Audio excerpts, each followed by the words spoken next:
So moving on to our next bit of movie news today, you may have heard of a little show coming out called WandaVision. Well, new details about the show have started emerging from the interwebs, not just the interwebs, but from people who worked on the show themselves. Let's go down to the article. This particular article is from Collider, and a few people who have worked on the show and starred on the show had these few things to say about it. First of all, this particular comment comes from Jack Schaefer, who also co-wrote. He was one of the head writers on WandaVision. He also co-wrote Black Widow. He describes WandaVision as a love letter to classic TV. He says, the show is a love letter to the golden age of television. We're paying tribute in honoring all of these incredible shows and people who came before us, but we're also blazing new territory. Moving on, he goes on to say, it's been, here, let me highlight this for you real quick. It's been the biggest gift that Marvel's given. Oh, excuse me. So sorry. This is, Elizabeth Olsen. Excuse me. This is Elizabeth Olsen referring to her role as the Scarlet Witch. It's been the biggest gift that Marvel's given me, getting to do this show.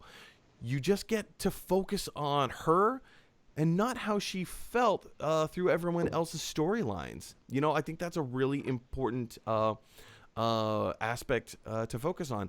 Mary Lavanos, who is a co-executive producer on the show, says, it's really incredible to be able to tell long-form story. It's really incredible to tell a long-form story the way the comics did. In a sense, a TV show is a multi-issue comic book run, which is something that from the Marvel development side we totally do understand. And lastly, Teyonah Parris, who plays Monica, like the grown-up adult version of Monica Rambeau, whom we saw as a child in Captain Marvel, said, "I was like, oh, I thought we were doing a little show, but no." It's 6 Marvel movies packed into what they're presenting as a sitcom. So I think this little nugget, this little quote from Teyonah Parris, this is kind of the big story right here. I mean, like, of course, everybody else is saying, like, some really cool things about the show, like some, groundbreaking work that they're doing on it, the types of stories that they're able to tell in a television format. But it's Teyonah Parris who's actually had the most to say about it, in saying that, no, this is not just a television show. This is like 6 movies. And, granted, it's the show is only 6 episodes long. But for her to say that this is like 6 movies jam-packed into a television show, I'm pretty sure each episode is only going to be about 30 minutes. But even still, a 30-minute, big-budget, like presumably action movie in a sitcom format, like, it's so much information to process. Carter, you're hearing about this. What are your thoughts?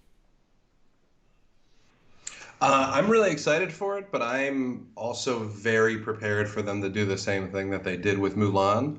I know they announced it to be on Disney Plus prior to COVID and everything, but with the amount of just the amount of theatricality that's been going into it and how big the hype is, I really feel like they're just going to pull a fast one on us and say we have to have Disney Plus pay for the season. It's possible. I don't see that happening, but I mean, have you watched The Mandalorian at all? Season 1 or season 2?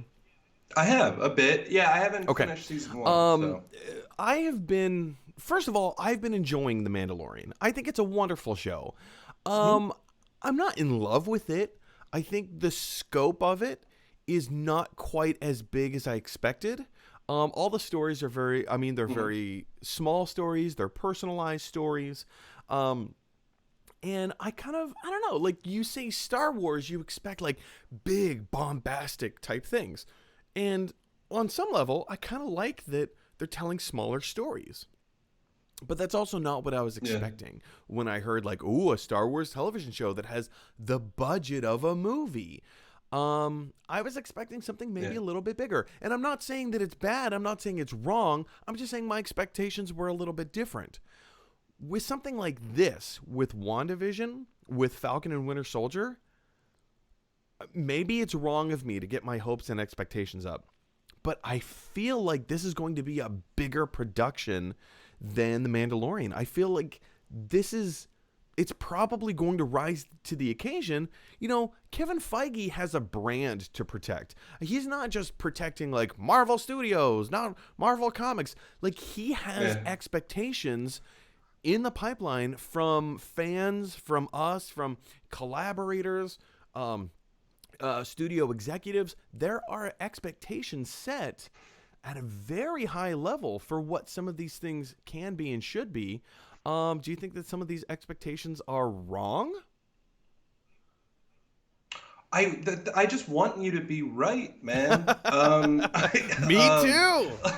Like, I can't like people always call me pessimistic, but I'm like I feel like I'm just being realist based off of Yeah. experience and even just what I went ruined my like the love that I had for the big movie and even just the silver screen business, like the business aspect behind it.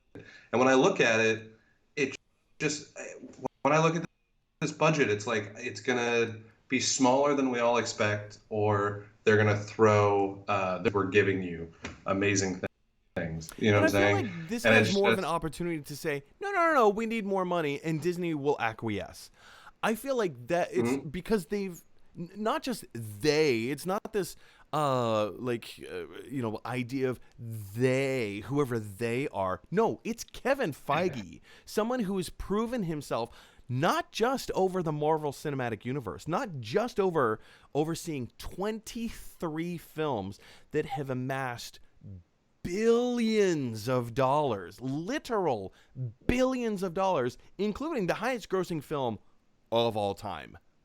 Period. Of course, yeah. But he's also had this incredible catalog of films that he has been working on even long before the Marvel Cinematic Universe started, long before Iron Man 1 came around. He was an executive producer on X-Men, the original X-Men. He Yeah. was one of the executive producers on Fantastic Four. And plenty of other films before that. Like he has been in this industry long enough that obviously he knows what he's doing. Look at the MCU. But also B, he Yeah. has the street cred to say, no, no, no, this is going to be truly incredible. And to make it truly incredible, we need more funds. I feel that is what celebrity does for you, my friend. Celebrity. I guess, yeah. I think the thing that I forgot about was Kevin Feige being behind it because I've always looked at these quotas. Like you have quotas for each movie, right? And then he went over those quotas for the highest grossing film of all time, By right? a huge margin. Oh, yeah, yeah, yeah. But the thing is from my experience and from what I've learned, there are no rollover minutes. It's a new project and he has to meet a new quota. He has to have a certain budget and a certain amount of viewership. You know what I'm saying? And I think that maybe he has the reputation to have rollover minutes so that maybe he can do that. He can make WandaVision this big thing that isn't going to make the studio the money that they want it to make, but it's going to give them the reputation Well, I of also that they look at the want. You know what future of I'm the saying? MCU, and they've been very candid in saying that there's a huge shift where they're going to go from films Yeah. into more the television realm for a few reasons. One, first and foremost, the exhibition. You make a $250 million movie, you have to, at least make what, like $700 million at the box office just to break even. Yeah. So, I mean, It's if you crazy. keep your costs a little bit lower and have a super high production value in a television show, you don't have to pay theaters. You can do minimal advertising and put everything out on Disney Plus, and you earn your money back through subscriptions. I think that's No, I don't think they are going to make their money back via subscriptions. That was the whole point with Mulan on Disney Plus, people having to pay extra money. That's because Mulan was a $200 million movie to make. But if your production for a television show is say $1 million or even say $2 million an episode, that's pennies. Yeah. That's pennies compared. Say 200, even let's just shoot for the moon and say $10 million for an episode. That's only $60 million for a 6-episode order. WandaVision is only getting 6 episodes.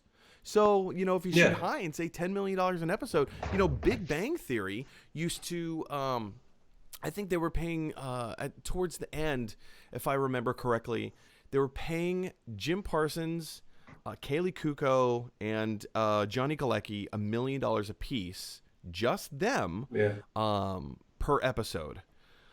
And then you have the production, blah, blah, blah, blah, blah. So you're probably looking at, maybe like about $10 million, 15. Yeah, but you're also looking at advertisements with that. Like Big Bang Theory started reaching, like, I think quarter range, upwards to quarter range Super Bowl prices, which I found out for new episodes of Big Bang Theory, which I find crazy because I don't like that show.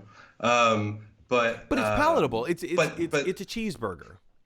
I call it a cheeseburger show. Yeah, it is. Something that, like, you can sit down and watch it, and it's like, okay, this is fine.